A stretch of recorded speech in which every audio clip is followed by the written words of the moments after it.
Hello and welcome back to Portugal Muse in central Portugal.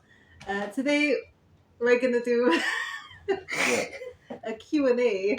Are you doing a Q&A, Tom? Tom wants to do the Q&A as well. Tommy boy! We're going to do a Q&A about the cost of living in central Portugal. Get down, chicken. There we go. We're going to do a cost of living video comparing what it costs us to live in Portugal compared to what it costs us to live in the UK and what it costs to live in the UK now. So we're going to start off with, well, first of all, it's Dave's birthday. I'm 157. Well, it feels like it anyway. So yeah, happy birthday, Dave. Thank you. But yeah, so the weather is absolutely horrendous. Dogs are all fed up. We've had 4 storms. I think this is the 5th. In 2 weeks. Something like that, yeah. So we've not been able to do a huge amount this week on the house. Well, last, really, not a lot. So that's why we're doing a Q&A. But we thought cost of living is quite an important topic at the moment. I think a huge amount of people are struggling, and the cost of living was a big reason why we moved here. There's a huge amount of various reasons that we moved here, but I think cost of living was definitely one of them. Well, we both was earning quite well in the UK. We couldn't really afford to keep up with our bills. Yeah, it was really expensive, and we'll go into that now. So the first thing that we were going to touch on... I'm going to have to do the first thing again. Was it all wobbled? So the first thing we're going to discuss is housing or property. So the first property I bought in the UK was a little flat in St Albans. So St Albans is a really nice city in the south of England, in Hertfordshire. It's within commuting distance of London. It's about half an hour to get to the centre of London from St Albans. And Dave and I both worked in London. So the flat that I bought was a 1-bedroom flat with no garden, and it needed renovating, and I bought it for 215,000 in 2014. What year was it built in? It's like Do you a remember? 1960s. It wasn't that old. 1970s. I thought you said it was 1980s. It was quite dated. It was dated. I mean, it was already deteriorating quite a bit, wasn't it? Like the window frames were all rotten. And it needed a lot of work. Quite a bit of work doing on it. I did most of it. Most of it, yeah. Yeah, while having a full-time job and quite a lot of responsibilities in that job. It's ridiculous now. So my mortgage was £550 a month. After I put quite a big deposit down. I think I put a £46,000 deposit on that flat, and then we moved to Wales and we sold that flat in 2017 for 280,000. So it was it wasn't necessarily a profit of 65,000 because I spent quite a bit of money on it, but it had gone up in value, £65,000 in 3 years. So that was quite a good investment. First time on the property ladder. I think I was 29 at the time. When you sold it. Well, yeah. When I sold it. You were 30 when you sold it, I think. No, it would have been later on. I can't remember now. But anyway. it was 2017, and I sold my 1-bedroom flat in St Albans for 280,000. But before that, we rented it out for a year, and we rented it for £950 a month. So that would have actually been a really good property to keep hold of. But we needed to sell the flat in St Albans to buy. I keep putting it down, and it keeps getting back up. We needed to sell the flat in St Albans to buy the house in Wales, in North Wales, and pay for the wedding. So in comparison now, so this is 2025. Flats in St Albans cost around 300,000, and houses in the same area are averaging at 700,000. So it's quite an expensive area, although it's not as expensive as central London. So anyway, in 2017 we moved to North Wales, where I'm from, and they've really enjoyed going. You've been going to North Wales since you were I was 3 years old. Yeah, really young on holiday.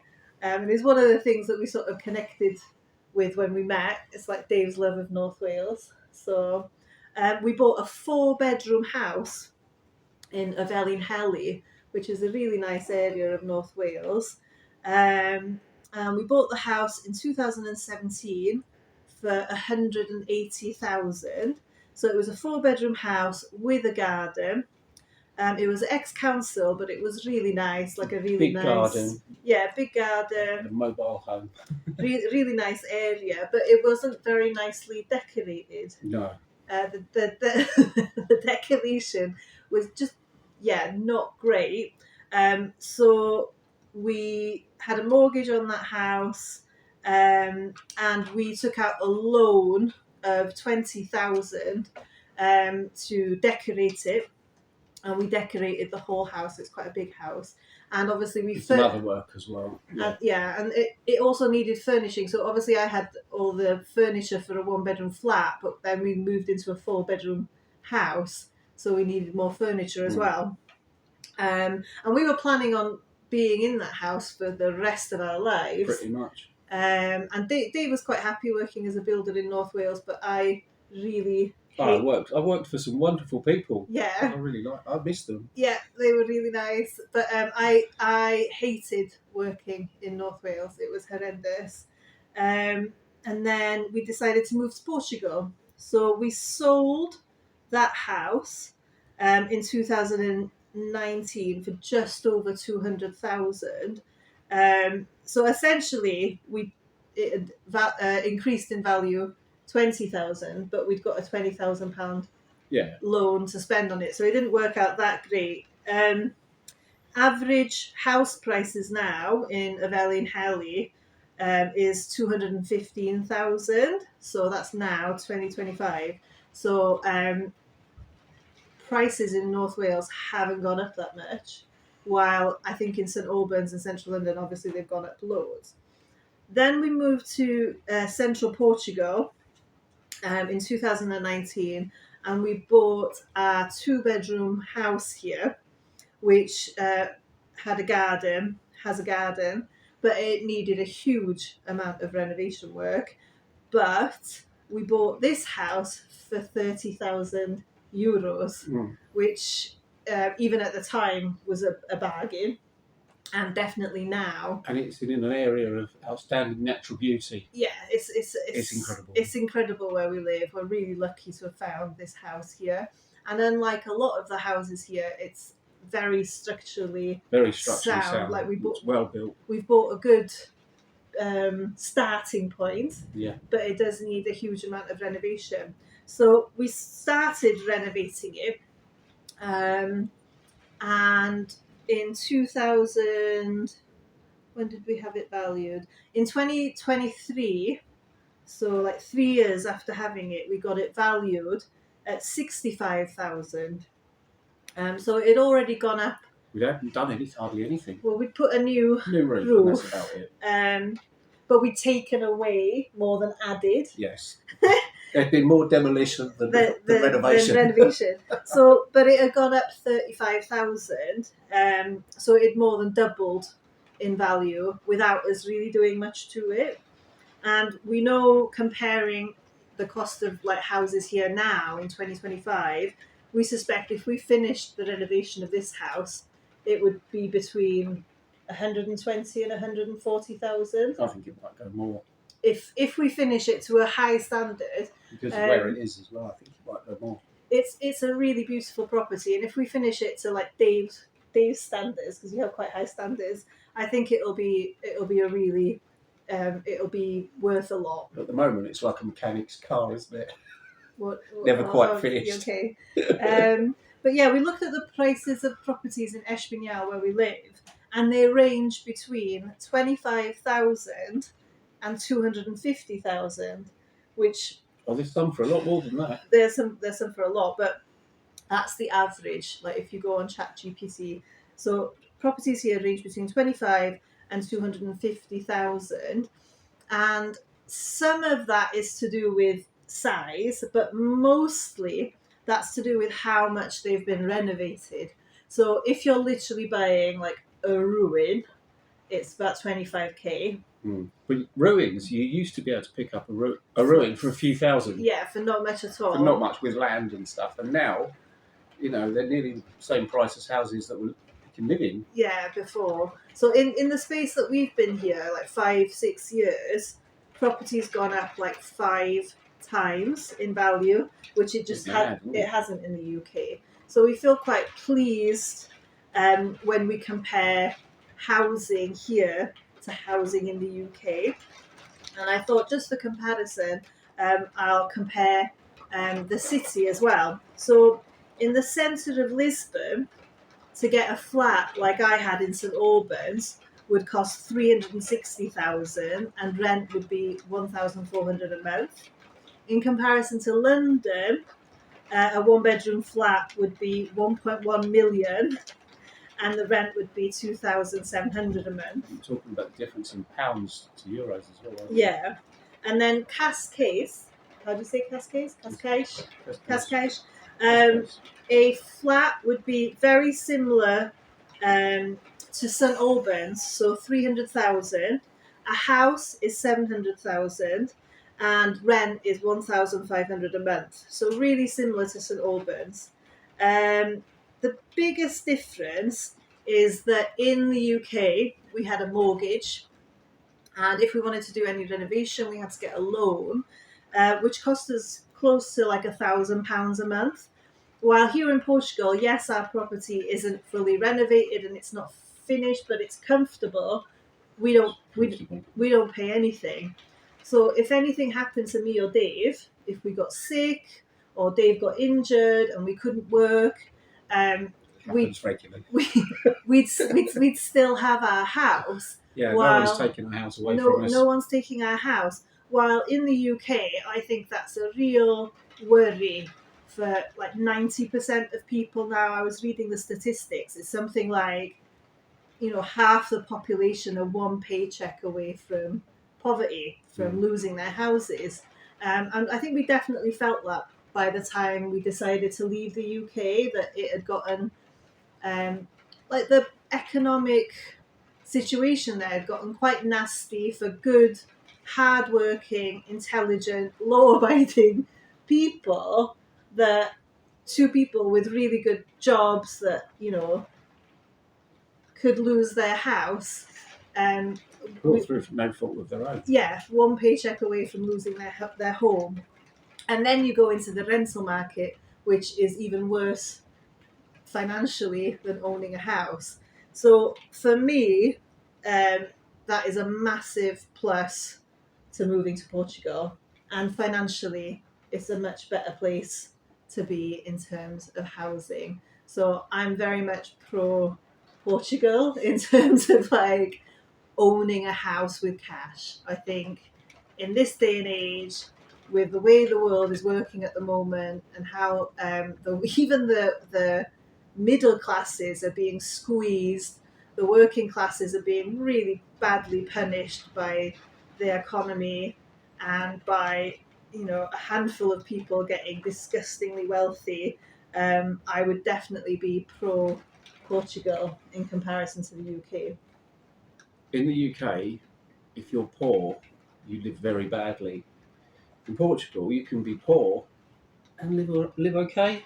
So during COVID, Dave had hurt his back taking down the inside of the bread oven. There's a massive big hood, wasn't it? It was really hard back. So Dave couldn't work, and I was working online for like a Chinese company, and I was available all the time. But during COVID, I think everybody and their auntie and their uncle and their grandparents started online teaching. So there wasn't a huge amount of work for these Chinese companies, and I earn $300, wasn't it? Something like that a month. And Dave and I, for months, Lived like that. lived. But when we had the cafe, we probably lived on On- 400 euros a month between us. On about the same. So for the first 3 years we lived here, we were living on about 400 euros a month, and we managed. So it wasn't great. 2.5 years. It wasn't fantastic. It was a struggle. But it's doable. But we were able to do it, and we did do nice things. We were did. able to live. We lived quite not comfortably, but you know, we weren't unwell. It wasn't horrible. It wasn't awful. So in southern Europe, in central Portugal, you can live for 400 euros a month, and in the UK, that is just not possible, is it? You'd be destitute, wouldn't you? You'd be on the streets. Yeah.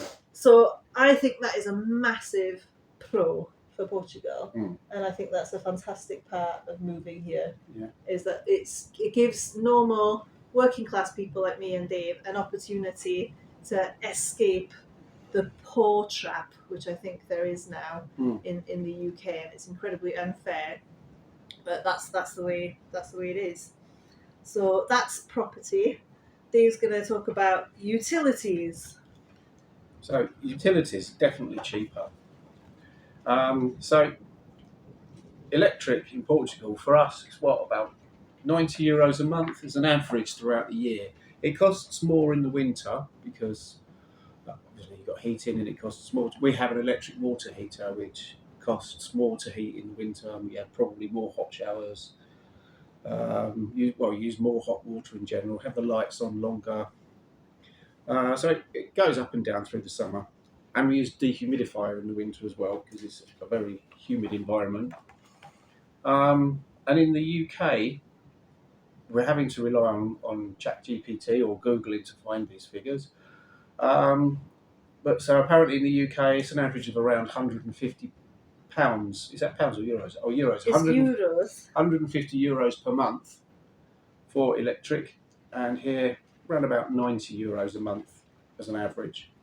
Now there's not much mains gas in Portugal. It's nearly all by bottle, unless you live in a major city. You buy bottled gas. So our bottled gas for 13 kilos of butane, it's around about 39 euros. It goes up and down between sort of 35 to 39. It's like fuel prices.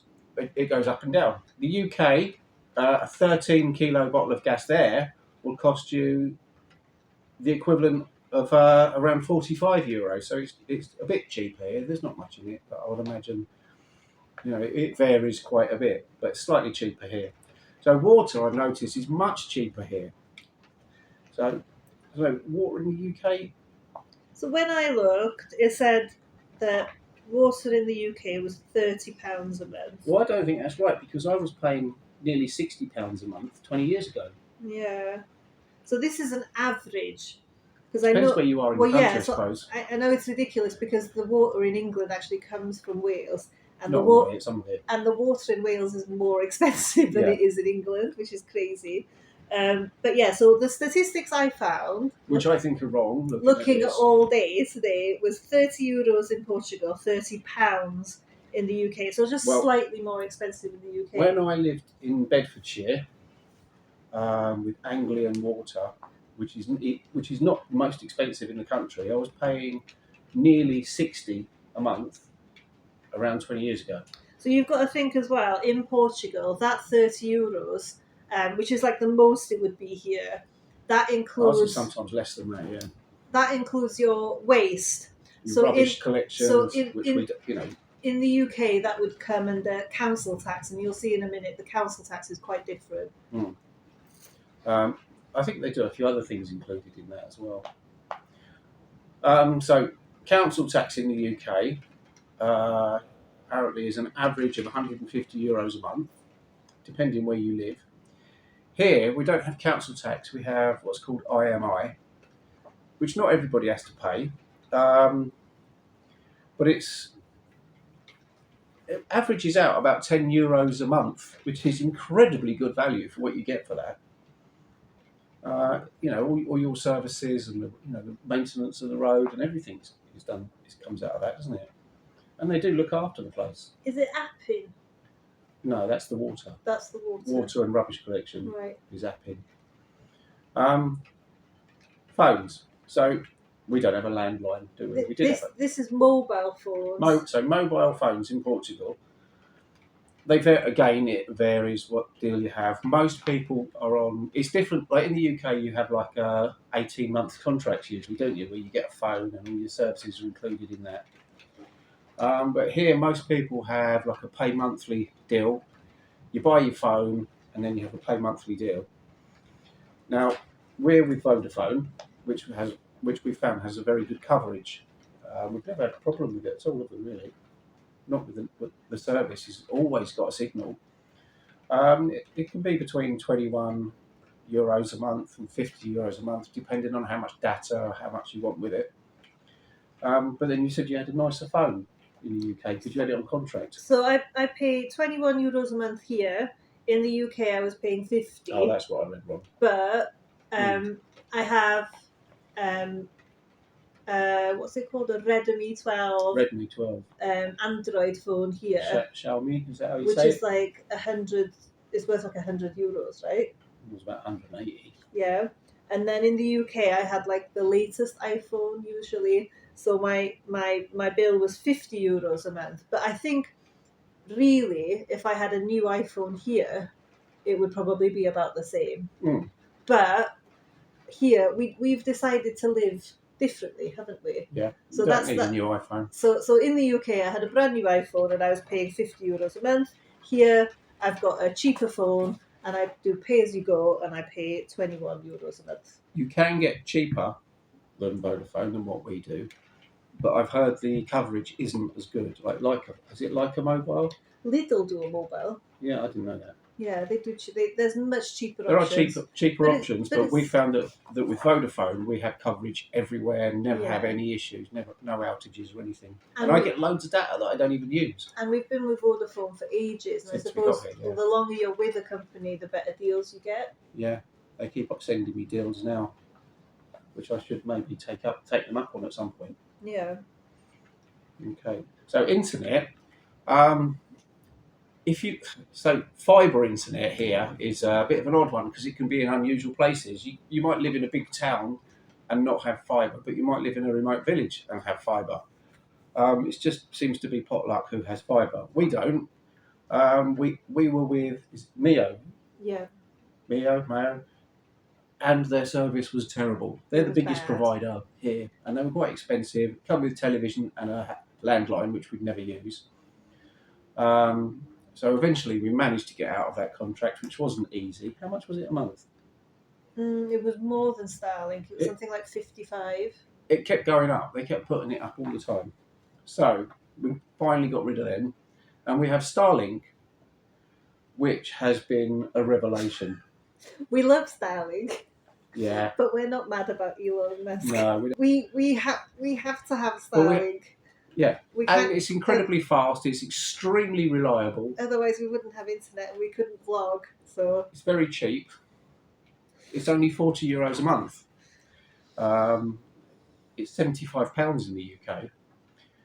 When I had what's it called, Virgin cable, that started getting horrendously expensive. I don't know what it is now in the UK, but that was horrendously expensive. I know you TV with it as well, but I'm not worried about the TV. But yeah, so the Starlink is €40 a month. You have to buy the equipment up front, which I think keeps coming down in price as well.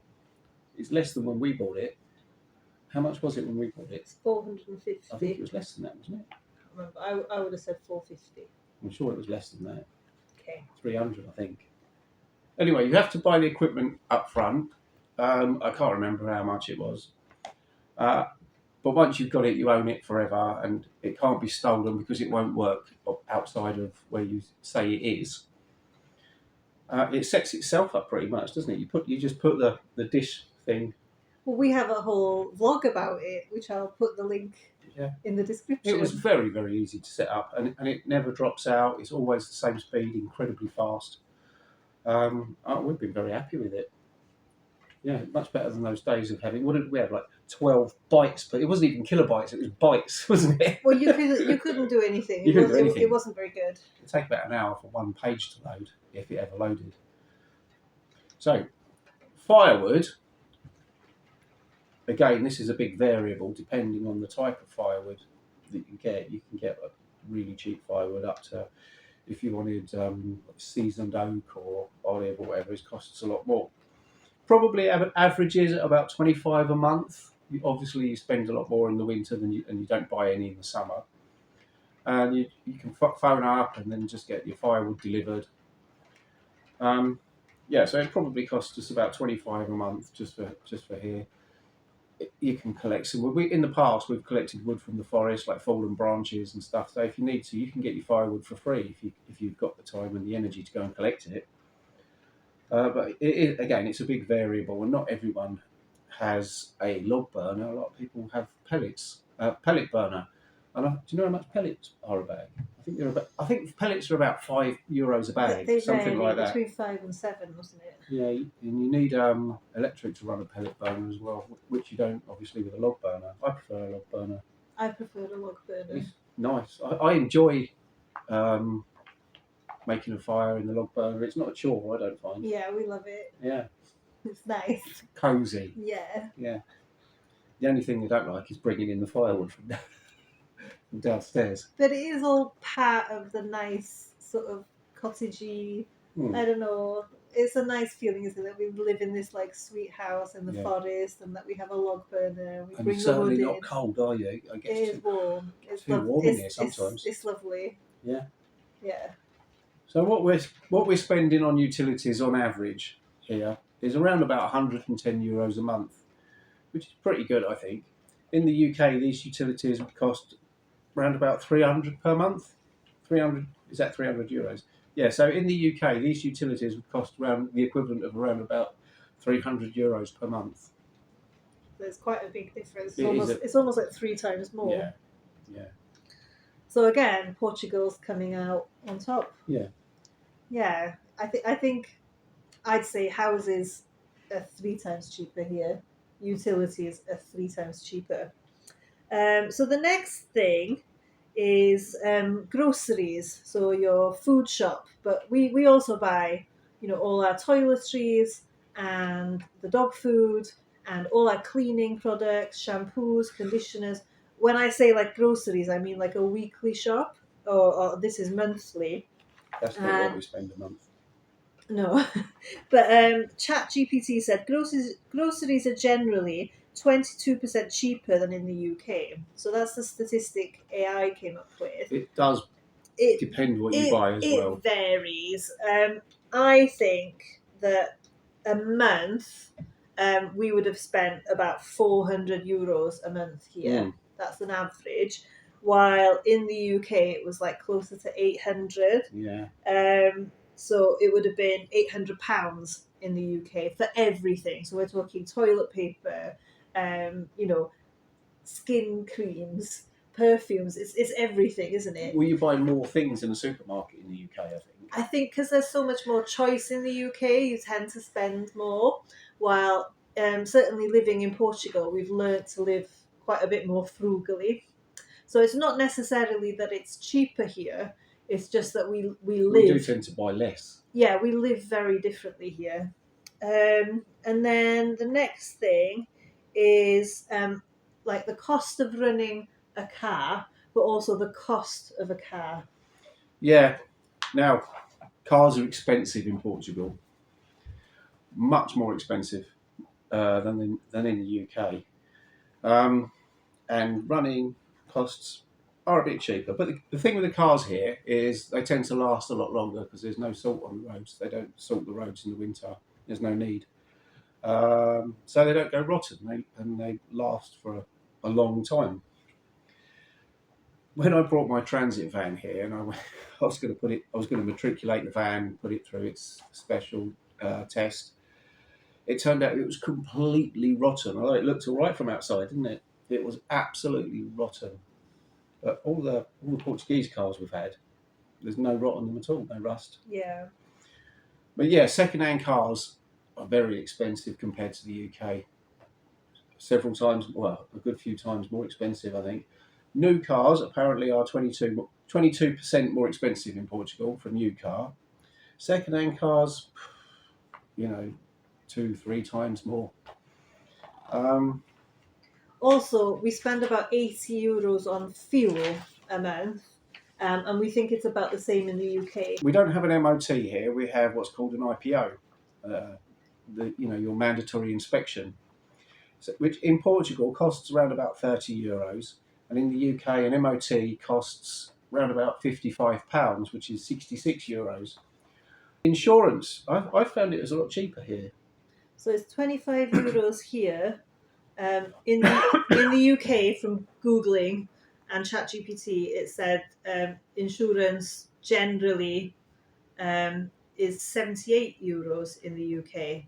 So it's quite a bit more Well, expensive. it's different. It's different again here because it's the car that's insured, not the person. So once a car's insured, anyone can drive that car. Anyone with a valid license can drive that car. We've noticed we get a much better service here. But we get a really good service because we break down a lot because our cars are very old. But we get our car insurance through Millennium Bank, and we have unlimited call out, and they'll recover you to wherever you want, and they're really quick and efficient, aren't they? Yeah, And that's included with your brilliant. insurance. Yeah, they've been brilliant. You can get cheaper insurance, but there's a limit on how many times you can call them out for recovery. Even if you get stuck, they'll come and pull you out. You know, it's the recovery is that comprehensive. They'll just come and drag you out of the ditch if you need them to. And there was that one time that the car's window got smashed. Yeah, and that was covered. They even changed the glass for you. Yeah, well, glass cover is a fairly normal thing. Is it a normal thing? Yeah. I can imagine that being a pain in the UK. Like it would be really difficult to get it done. It's not? No. Or they charge you extra. Well, glass is nearly always included in the insurance here. It's only on very old cars where glass might be hard to get that they don't include it. I owned a very old Fiesta, and that didn't have glass cover because he said the glass isn't available for it anymore. You'd have to try and track down second hand. But pretty much anything else, glass is included. So any broken windows are covered, which we've had done, haven't we?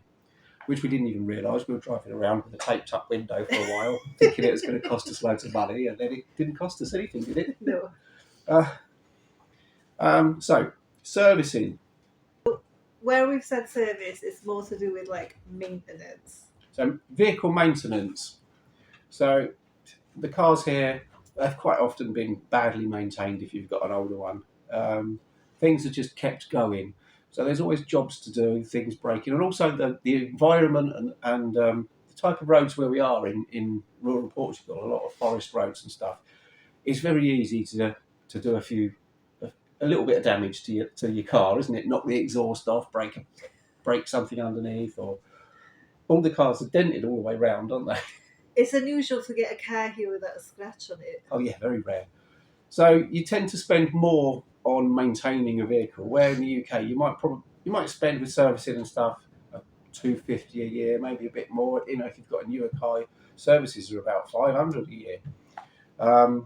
In Portugal, you're probably going to be spending more on general maintenance, but it probably averages out about €350 a year, which is it's going to cost you more, isn't it, to maintain a car here because they tend to need a bit more looking after. Oh, healthcare. So I'm actually going to just leave healthcare out because essentially, it's free in the UK and in Portugal. So they're both like public healthcare systems where you don't really pay. So you pay for prescriptions in the UK. You pay for, like not much money at all in Portugal. Prescriptions here, you don't pay for the prescription. You have a heavily discounted cost of the service. Of the drug, whatever it is, okay. or the item on the prescription. And it's not in the UK on a prescription. You pay per item. In here, it's just it's the same. It's still per item, but they're heavily discounted, and it works out a lot cheaper. I think it works out about the same in the UK and in Portugal, like the cost of healthcare. What I would say is that the healthcare we've had in Portugal is significantly better. Oh, yeah. Like miles better. I don't want to poo-poo the NHS. I think it's a fantastic service where the people working within the NHS on the front line are doing the absolute best with the circumstances that they're under. But as a public service worker in the UK, I know how horrendous it is working for the government in the UK. And yeah, the service that we've had off of the NHS I've had some terrible experiences. was not good. Whilst in Portugal, it's been amazing. The waiting times are increasing though, because I think they're feeling pressure of the increase in the population. increase in immigrants, unfortunately, which we are part of. Yeah, but we don't use the healthcare system here much, to be Not honest. much, not really. But it has been significantly better Yes. here. We would highly rate the healthcare system here. Yeah. So far, just to recap, housing You haven't done this one. definitely better in Portugal. Utilities definitely better in Portugal. Groceries better in Portugal. Cars not as good. I think it's more expensive to run a car in Portugal. I think it works Unfortunately, actually. it's definitely more expensive to buy one. So getting about is easier in the UK. Healthcare works out about the same in terms of cost, but the quality that you get in Portugal is significantly better. I think we're also lucky where we are though, because some parts of the country are not as good. They're not. They say it's not as good. So we're 30 minutes from Coimbra University Hospital, which is one of the best hospitals in Europe. Apparently. I read that somewhere. But if you know any difference to anything that we're saying, this is just some research that we've done. If we're getting it wrong, please comment below. So the next thing is just shopping for clothes, fashion, shoes, handbags. And I lived in London for a long time, and even in North Wales, the shops are just so much better, in my opinion. For someone who loves shopping, I love fashion. The UK is, fantastic. All my clothes came from Asda, so it makes no difference to me. I loved shopping in the UK, and I really miss it. But I did spend a big chunk of my money on that whilst living in Portugal. There are good shops here. There are good places to go and shop for fashion. The Forum in Coimbra is really good. Alma shopping in Coimbra is really good. But you don't get a huge amount in these little villages. It's all quite dated, isn't it? Yeah, it's all a bit 1980s. Penella, Luzar, you might get like a pink store where the fabrics are like and it's expensive as well. And it's like polyester. While obviously, like in the UK, you've got really lovely shops. Asda. But they've Asda. All my clothes from Asda. He bought most of his stuff from Asda. I've still got them. They still last. But now you've got an equivalent in Auchan. Auchan, the clothes are very, very similar. Similar to Asda, so he's all right. And Decathlon. But all my workwear comes from Decathlon. Or Lidl, Parkside. I really miss Topshop. Topshop. So I think the clothes actually cost the same. Yeah, there's not a lot of differences there, really. It's just there's a huge amount more choice in the UK. And so you end up spending more money. For you, it makes no difference to me. But it makes no difference to Dave. And then I'm cheap. And then the last thing. They rarely wear anything other than work clothes anyway. So far, Portugal, in terms of cost of living, is significantly better than the UK. Now, the only problem with that is salaries. Yeah, salaries, the minimum wage is approximately 775 per month, euros per month, with the average salaries ranging from between €1,000 a month to €1,500 a month, varying by industry and region.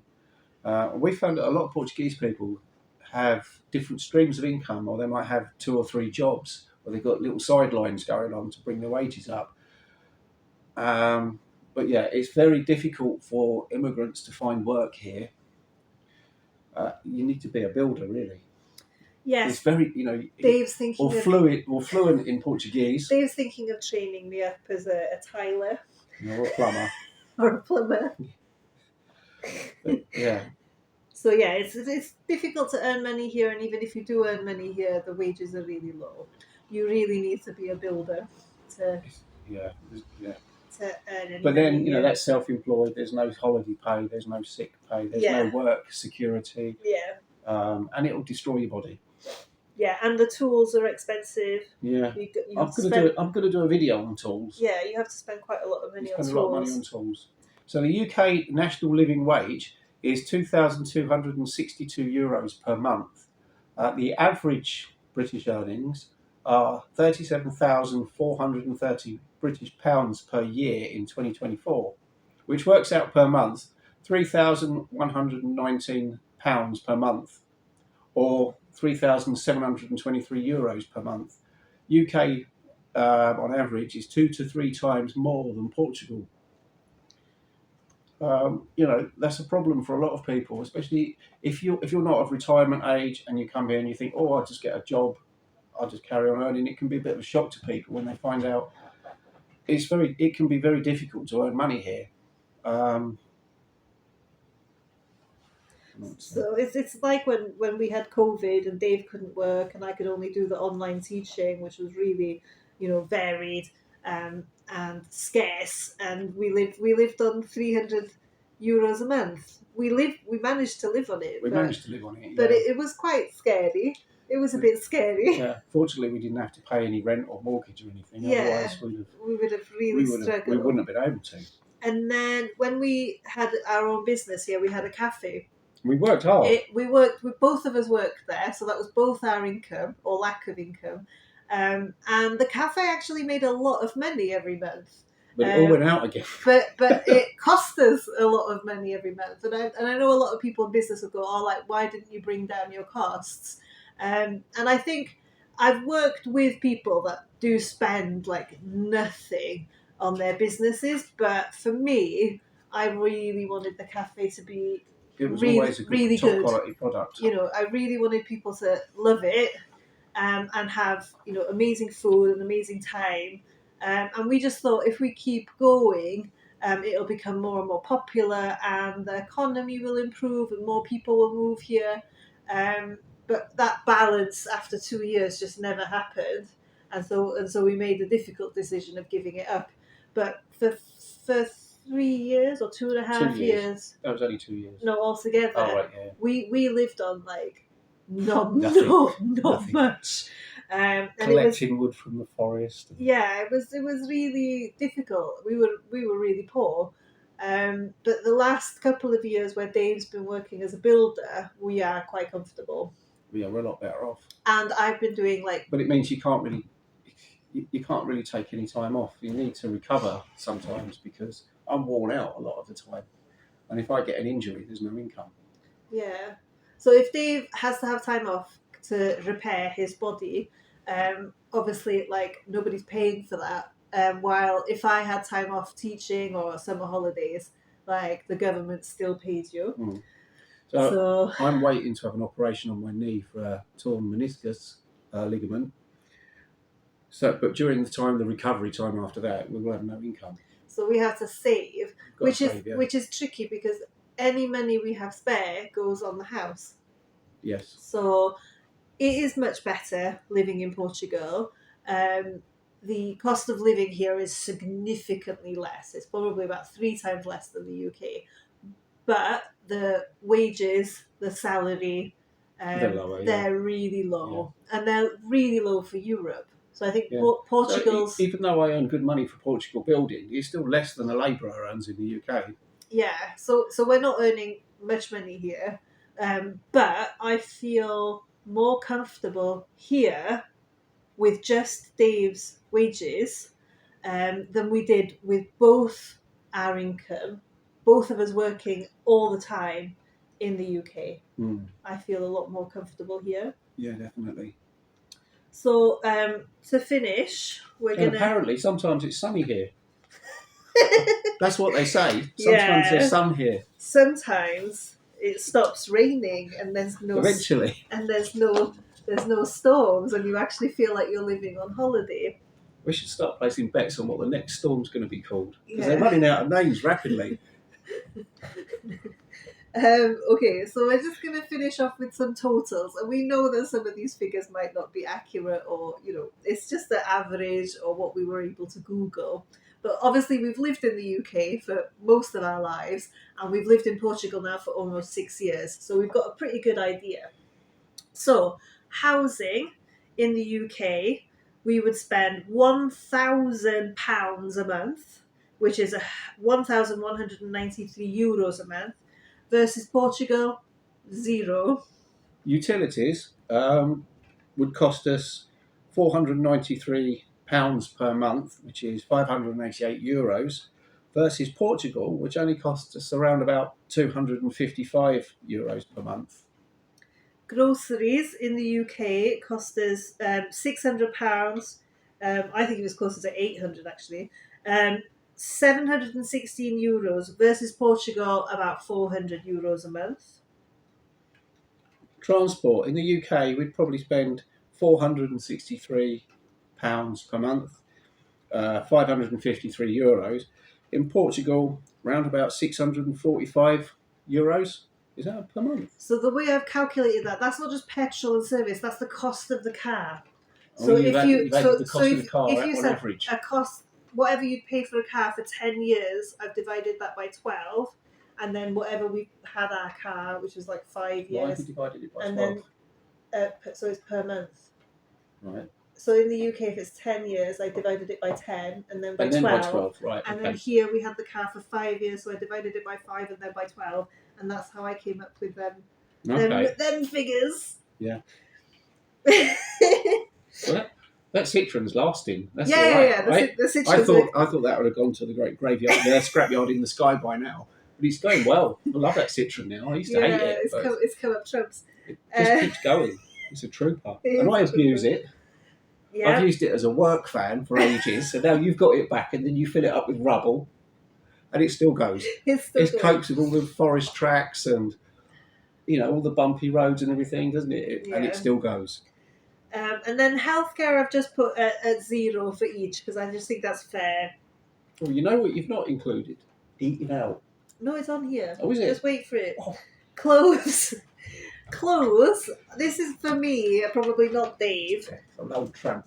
In the UK, I'd probably spend about £100 a month on clothes and shoes on average. Oh yeah. Was that a week?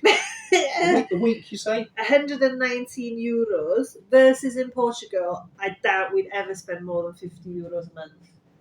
We really we make do and mend here. So you live differently here. I mostly buy trousers because I always split the bum on them, and then I fix them about 5 times until they can no longer be fixed. Before we buy another pair. And work shoes, which I buy from Decathlon. And the trousers come from Lidl. Yeah, Parkside. They're like €9. Parkside. Yeah. They're like how much? They're €9. 14. They were €14. €9 in the sale. I think they were €9 the other day. Reduced. Yeah, fantastic. And the Parkside ones are really good quality. Yes. I know we joke about it. We really like Lidl. And Parkside socks are the best socks that I found anywhere ever.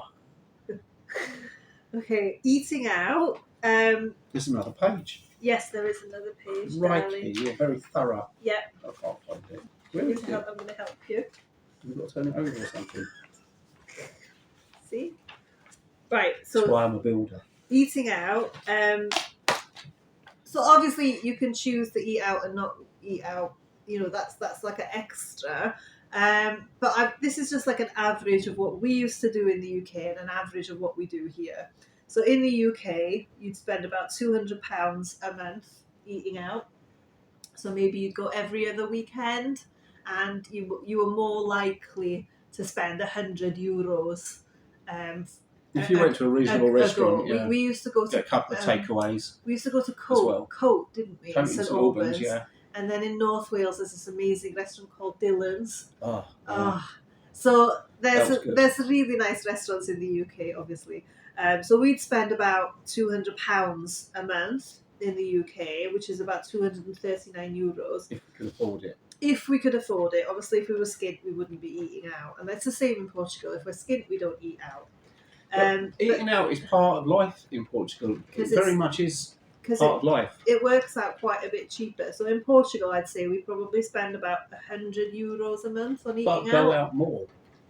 So you could eat locally quite happily for like €20, like not spend much. But like for two people, you could eat out for like €25. And then if you go to Coimbra and you go somewhere nicer, you're probably going to spend about €50. So eating out in Portugal is at least half what it costs in the UK. Yeah. And then I've put entertainment on here. And I think in the UK it works out about double. What sort of So entertainment? it's things like going to watch like music or going to the cinema. From what I remember, in the UK, it was quite expensive. It was expensive. And in comparison, in Portugal, it's about half. Yeah, it is about half, yeah. And then the only other thing I put on here is pets. So our dogs, that's an expense. I suppose we don't have kids, so if we had kids, it would cost us a lot more money. You're not supposed to take them to the vets. It's only animals, not kids. We're lucky in the sense that we don't have children, but we do have 3 dogs, and they can be quite expensive at times. So in the UK, I said on average, they would cost you between £25, €30 a month, while in Portugal, things like vet bills, Seresto collars, their drips for flea and ticks, vaccinations and the stuff. tablets for worming. On average, in the UK, it would be £25, and on average in Portugal, a month, it would work out as €12 a month. So I think it's at The least vets are much cheaper. the vets are and very, very good. and they're really good, and they're a lot cheaper. So again, vets works out at least half. Yeah. So that brings us to a grand total monthly. This is like average, and this is for me and Dave. So 2 grown-up people Where? without children, but we have 3 dogs. So the total in the UK would be £2,931 a month, €3,499. So in the UK, it's like €3,500 versus Portugal, which is €1,492. So the cost of living in Portugal is significantly lower than the UK. It is for us anyway. And I think it's for most people. Like I think our UK outgoings were much higher. higher. I think I think there's stuff you've forgotten about. I think it was probably closer to £4,000. I think it probably was. But I thought know how much we had left. I think I tried to make it fair because I really didn't want to poo-poo the UK. But I remember back, and if you think this was 6 years ago, we probably spent about £4,000 a month in the UK, including mortgage and everything. That was everything. Everything. So that was £4,000. Yeah. But I think. But then wages in Portugal were significantly less. The cost of living in the UK is at least double. It would have been for us, yeah, definitely.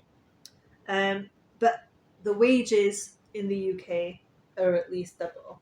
So it balances out pretty much. It's not. The difference. I feel better off here. Yeah, I feel quite wealthy here. I feel quite well off. It's like being on holiday all the time, apart from this weather. The peace of mind of owning your house with cash, I would say, is priceless. Like, you can't put a price on. Yes. Someone can't take your house away from you. You're never going to be homeless. Well, unless it gets swept away in this storm. Have you seen outside? Oh my God. Yeah, it's pretty bad. But it's March, it's spring, it's your birthday, Max, the first day of spring.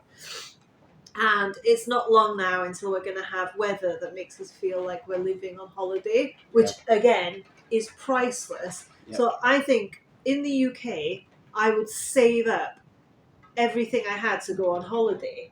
So you were literally living for 2 weeks of the year where you could go to Europe. We're here, we just go out in the car for the day. And now we're on holiday. And now we live here. So yes, it's been difficult, especially the first 3 years here were tough. We were poor. But things are better. and I think they're going to keep getting better. So, in terms of like cost of living, I would definitely recommend living in Portugal. Portugal's moving forward as well. And Portugal's moving it's very forward. much moving forward. It's modernising. There's a lot of improvements all the time. Yeah. But in terms of cost of living, considering there's a cost of living crisis everywhere, I would definitely recommend living in Portugal over living in the UK, 100%. Absolutely. Okay, so thanks for joining us this week. We had to do a Q&A because the weather's so terrible.